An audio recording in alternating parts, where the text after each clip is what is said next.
Hola, ¿qué tal? Muy buenos días. Hoy estamos a 16 de octubre del año 2020 y se han cumplido ya 7 meses de pandemia en México. En estos 7 meses hemos aprendido mucho los médicos sobre el virus, el padecimiento y qué es lo que pasa con los pacientes que no han tenido o que ya tuvieron coronavirus.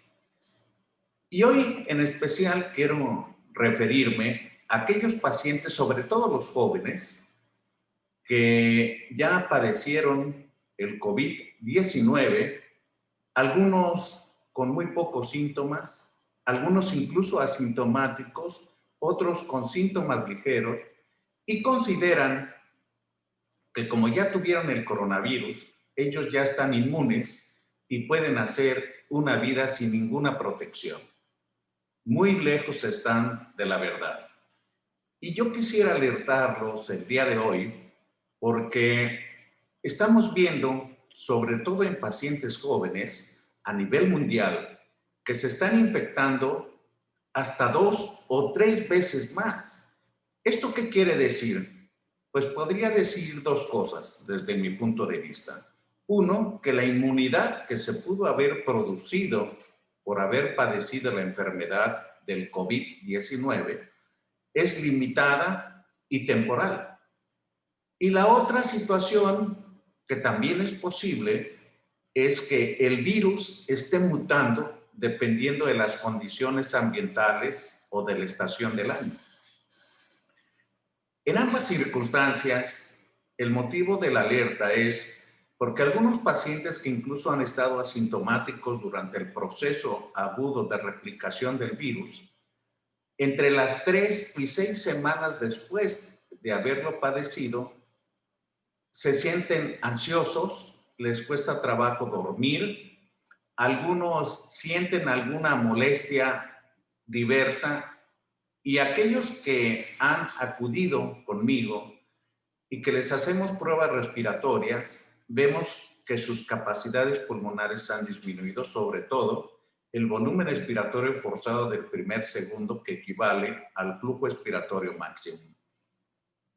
¿Qué quiere decir esto?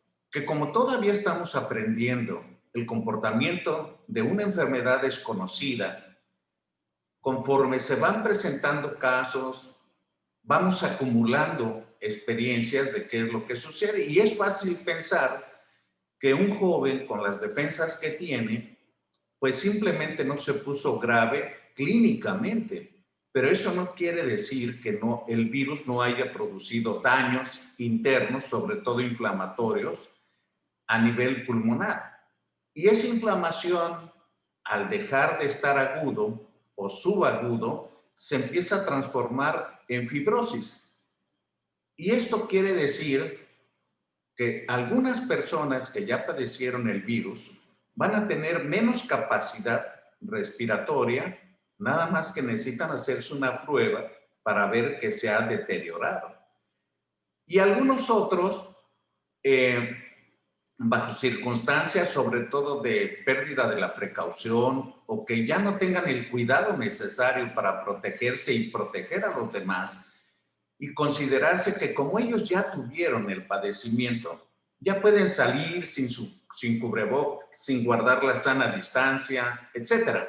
Y no, deben de tener mucha precaución porque todavía estamos aprendiendo de países europeos que en México apenas estamos pasando lo más agudo del padecimiento cuando ahora se agrega la influenza estacional de lo que es octubre, noviembre, diciembre, enero y febrero. Y también se ha encontrado que muchos de los pacientes con COVID-19 también tienen influenza. Entonces, aprovecho también, sobre todo a esos jóvenes, vuelvo a recalcar, que se vacunen contra la influenza y que tengan cuidado, porque al parecer nos estamos enterando que incluso hay vacunas apócrifas, vacunas que no son reales y que alguien sin escrúpulos está tratando de vender. Así es de que vayan con alguien de confianza a que se apliquen o al sector salud la vacuna de la influenza. Muchas gracias por su atención y hasta la próxima.